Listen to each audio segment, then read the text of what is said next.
So our next speaker has been a Spanish language teacher for a decade and a member of the Spanish team at the Language Center. So she will present the power of images, discussing how visual aids enhance comprehension and retention in language learning. So please welcome Carmen Moreno. So thank you, everybody. And going to share with you my presentation.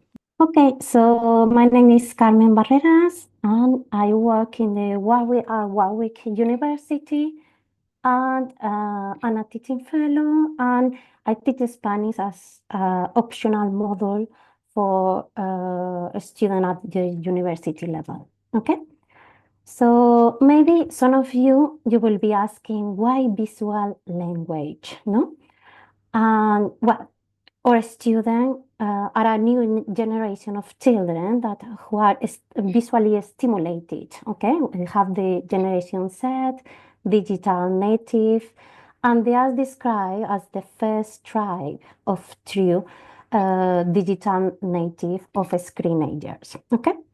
So our students carry their phones everywhere and they are constantly consuming image, photography, or videos during the day in different applications such as Instagram, TikTok, WhatsApp.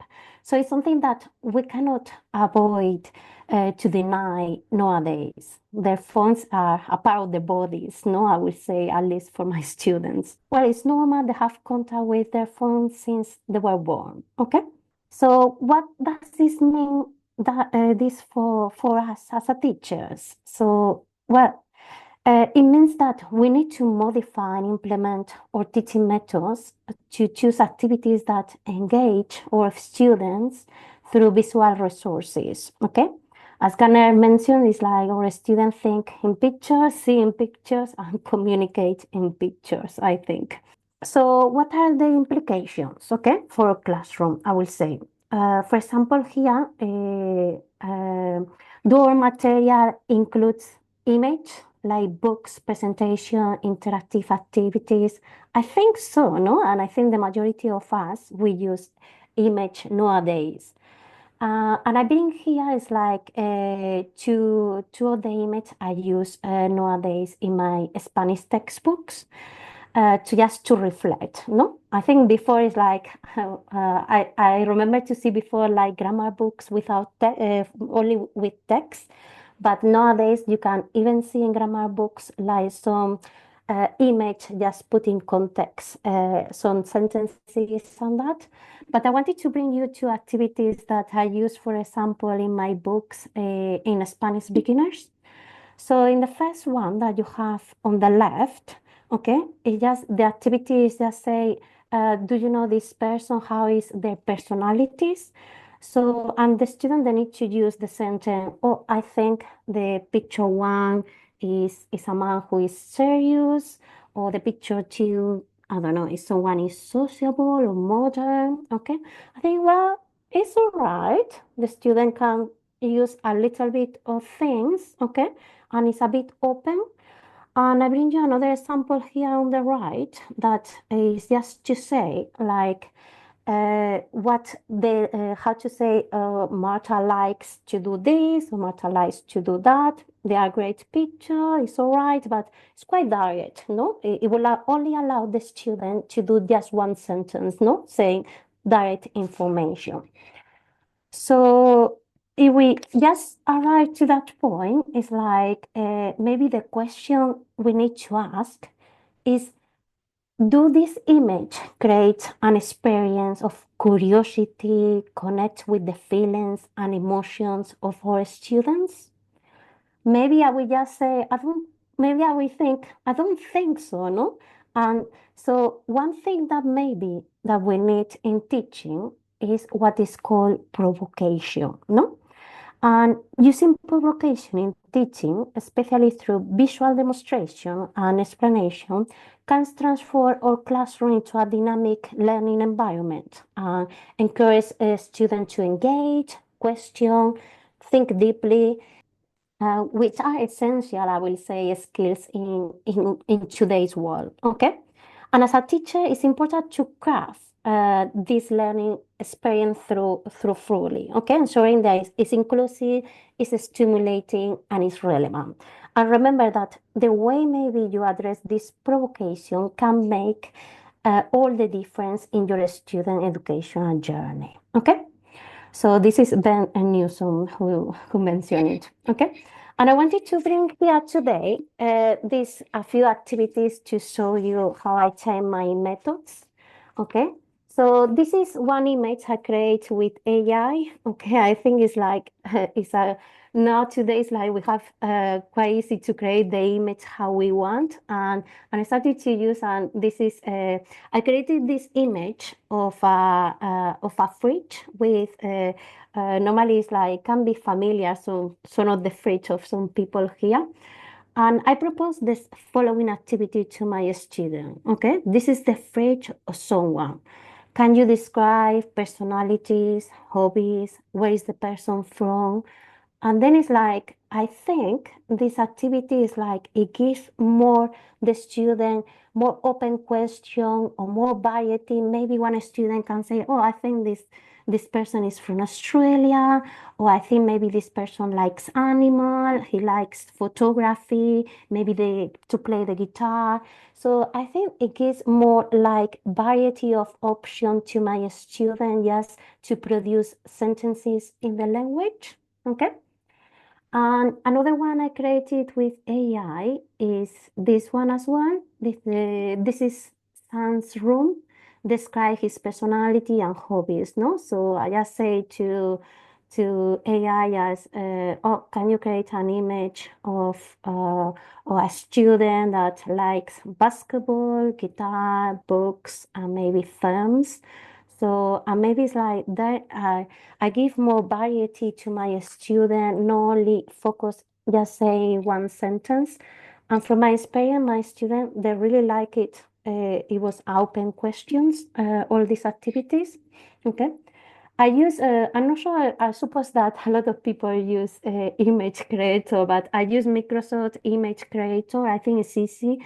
And you can use another ones, like ChatGPT or Microsoft Copilot, okay? But this one of Microsoft, it works quite well, okay? Another activity, I like it, okay? So these are pictures I collected, but it works quite well with my student. I would say, oh, what's happened? Make assumption about a situation in the past, no? And the majority of my, well, I suppose is they are university level. They feel quite connected with some of the image. For example, like all these bags dirty and waste in the beach. Or another ones with the bin is full. It's like, oh, this happened to me because last week I forgot the bin and that. So, or maybe with the bicycle, oh, it's a recycled way. So they feel more connected with emotions and things of their daily lives.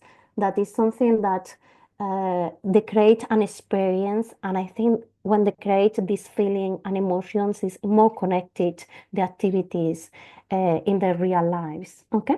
And I wanted to just share my last thing I've been doing this year. So, how to change a writing task to create a creative writing task using pictures.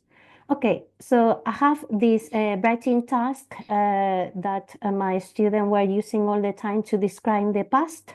So write an email to your best friend to tell him or tell her about a special moment in your life. Think in the special moment in your life and describe circumstances, how were you, sorry, what day was it, where were you, what was the weather like. So they have to describe basically one moment on their lives. Okay. I thought, well, it's all right, no? But how can I make this activity a bit more creative? So I thought, well, maybe inserting some picture, it will help my student just be more, use a little bit of imagination. Created this task, no? Use one of the image below or find an image on Pinterest or Google image and make up a story based on the image using all the past tenses. Okay? And I said to them, include the image in your homework. So at the beginning, I proposed these four pictures to my students. So I mentioned you can pick one of them or just look another one, Pinterest or Google. These pictures, so they are a bit more creative and maybe they can be a bit more like provocating an impact. I was quite surprised because the first one of my students picked the image of the farm with the cows and having a concert. And he called the La Granja de Melodía, that is the farm of melody. And he created a fantastic story saying that the farmer was upset because the cows, they were not producing good milk and he couldn't sell the milk. And so he was just in the last moment thinking to give up his business. And then he hired these people to just play music for the cows. And suddenly they started to produce milk. And he did it quite well. The story was beautiful. And to be honest, I really enjoy reading it. Another one picked another image that he found on the internet and he called one day in the airport.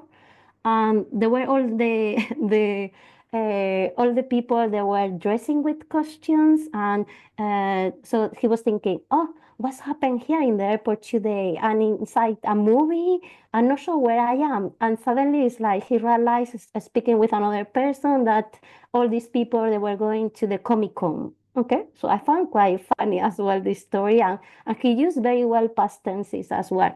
And the last one is called La Manzana Grande, is the Big Apple. Use the picture below, there is a big ball there, to just inspire their story, to just say like the Big Apple for New York, how a small apple connected there to inspire the story.